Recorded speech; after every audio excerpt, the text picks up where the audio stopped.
Good afternoon, everyone. It's May 22nd, 2019. I'm Eric. I'm here at Blacklisted News, but the source comes from the Economic Collapse blog.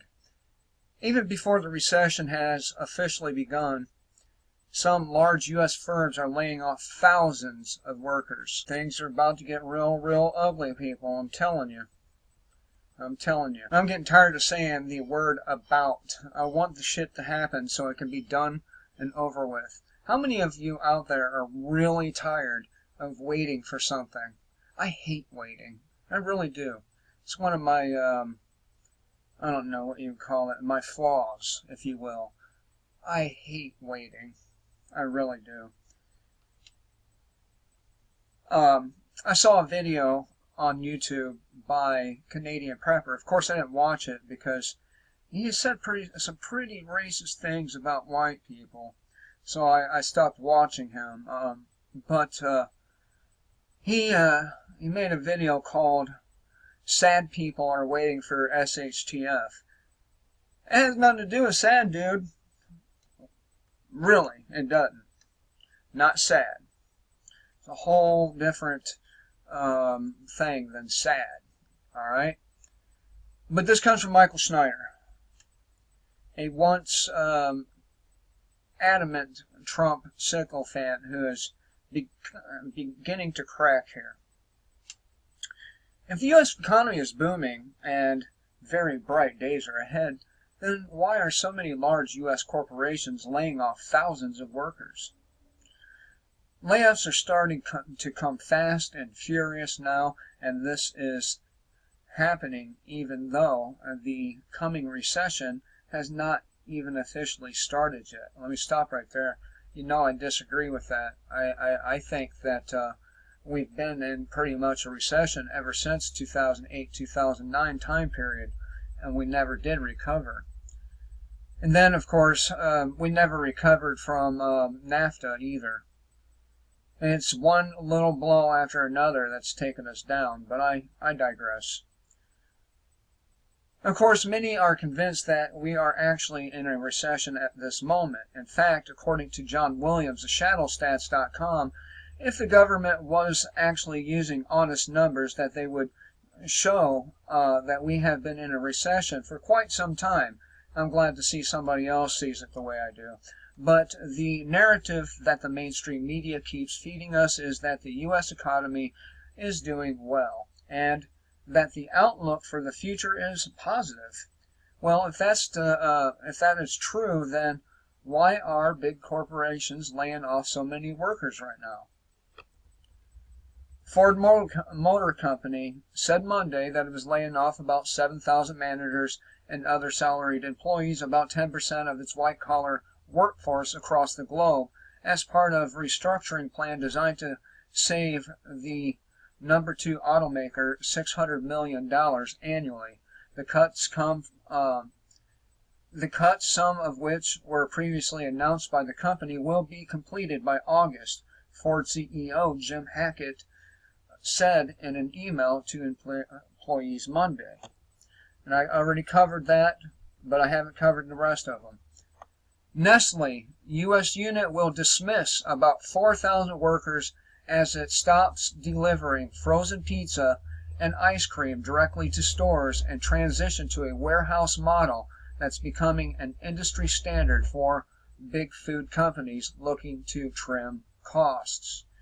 And you know what? Nestle can go fuck themselves, because they're nothing but a bunch of GMO-laden, poison-pushing pieces of shit. Nestle, ooh, I'm sorry for the 4,000 workers, but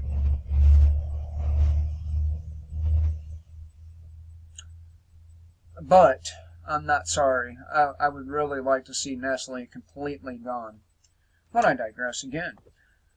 3M plans to cut 2,000 globally as part of a restructuring due to a slower than expected 2019.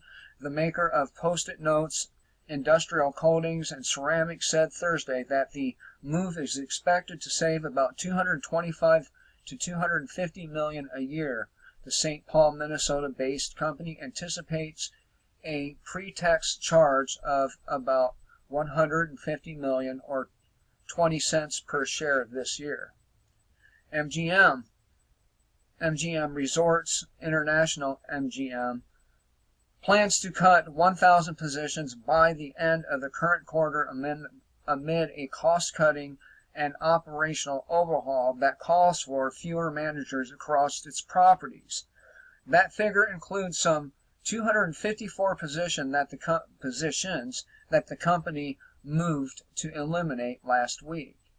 Dress Barn is closing all of its stores, and that's around 650 of them. Robert and Brooks Groland, owners of Food Mode Inc., wrote a text to workers Friday saying that they are extremely appreciative of the employees' contributions and commitments. The company owners then confirmed all of them were terminated as were their benefits.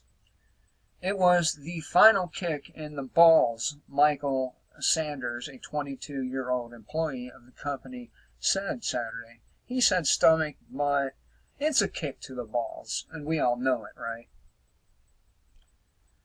Privately owned company and Creamer, which produced custom wood cabinets, shut its doors Monday, leaving nearly 1,000 people without jobs.